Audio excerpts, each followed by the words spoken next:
Today in India, there are two types of leaders. Those of us who come via the voting machine, and then there are many who come via the washing machine.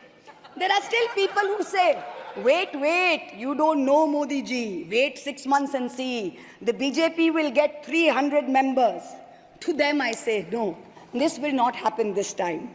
Because every potential turncoat will have to choose between temporary greed or fear and between permanently becoming politically irrelevant.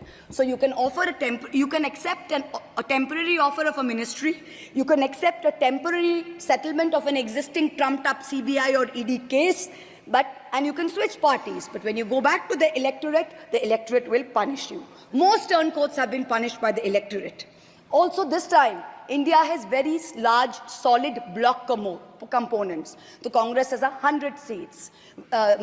SP has 37 seats. Trinamool has 29 seats. DMK has 22 seats. NCP and UPTA have 17 seats. So this is not a ragtag bunch of members that you can lure away. This is a solid block. So yes, it's a question of time. But the question is not whether they will get 300. The question is when people will join us and we will cross 272.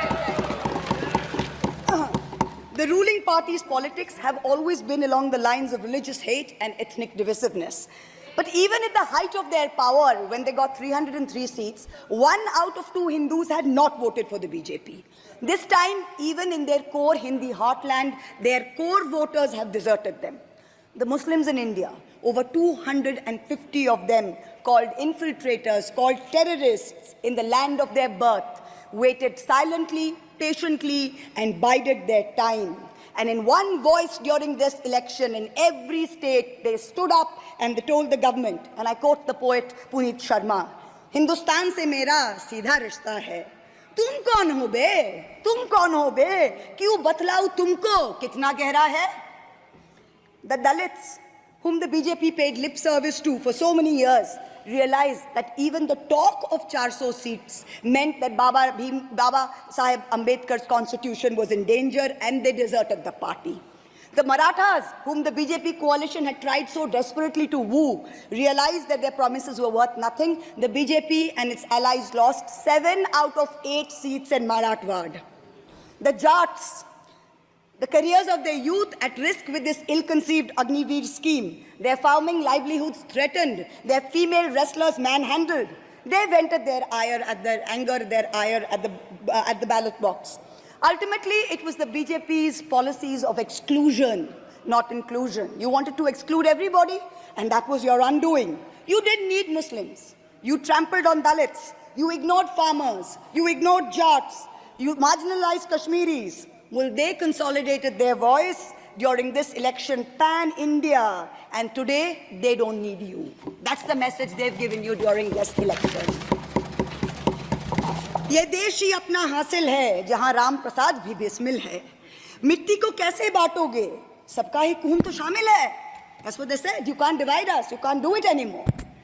This new India, this new frame of reference is going to be very hard for a lot of interest groups.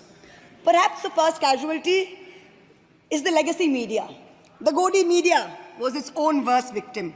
The brown-nosing TV anchors and online trolls lied, spread fake information, amplified the government's propaganda. So-called psephologists who actually had printing contracts from the government of India were on TV 24/7 acting like the election was a done deal. There was no need for voting. The BJP had already won. Media moguls organized conclaves where they prostrated themselves before the Vishwa Guru. Anchors used staged interviews and set up scripts. In short, the media had lost all credibility. So when you asked the people during surveys which way they voted, they didn't trust you and they didn't tell you the truth, which is why you got it wrong. Ram Kamal Jha, the editor of the Indian Express, remarked that some media owners were so comfortable on their knees that it hurts to stand up. To them we say, please stay where you are. There is a new generation of journalists in India today with spine, with integrity, and with courage. A media you have done your best to silence with fake cases and attempts and censorship, but they have survived and they will thrive in the digital space. I will also touch upon another pillar in our democracy, the judiciary. 2 days ago, the Honorable Chief Justice of India while on a visit to Calcutta, remarked that judges were not deities. They are here to dispense justice with compassion. Just as one can't be partly pregnant, you either are or you're not, justice and democracy too must be absolute. They cannot partly be in effect. The retirement age for High Court justices is 62, and the retirement age for Supreme Court judges is 65.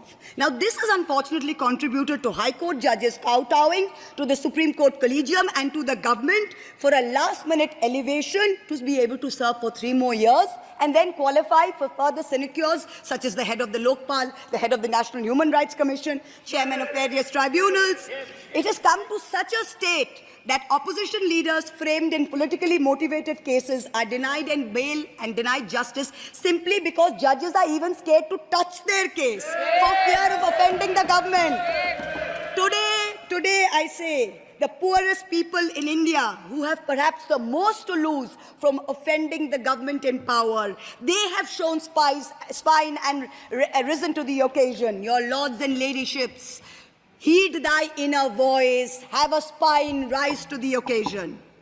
7 months ago, on the 8th of December, this house was transformed into a Kuru Sabha, presided over by a blind Dhritarashtra, where Dushashan Darbaris made every attempt to disrobe Draupadi.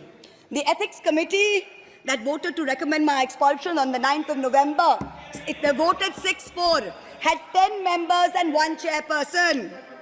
Of the 5 Lok Sabha members from the BJP, 4 have not returned to the House. The chairperson, a BJP member, has also not returned. The Congress turncoat from Punjab who voted against has also not returned. The BJP lady MP from Maharashtra who started the debate in the House on behalf of the BJP has also lost. Much like Lord Krishna protected Draupadi, the people of Krishnanagar have protected me. In the last year, a lot of people look at me and say, "Oh, Mahua, you must have lost a lot. You lost your membership, you lost your house. And by the way, I also lost my uterus due to a surgery." But you know what I gained? I gained what Rahulji said, the freedom from fear. I do not fear you. I will see the end of you. We will see the end of you. Your ED, your CBI, your income tax, your trolls, your media, nobody can scare us. The people of India are patient. They will wait patiently for this government to fall.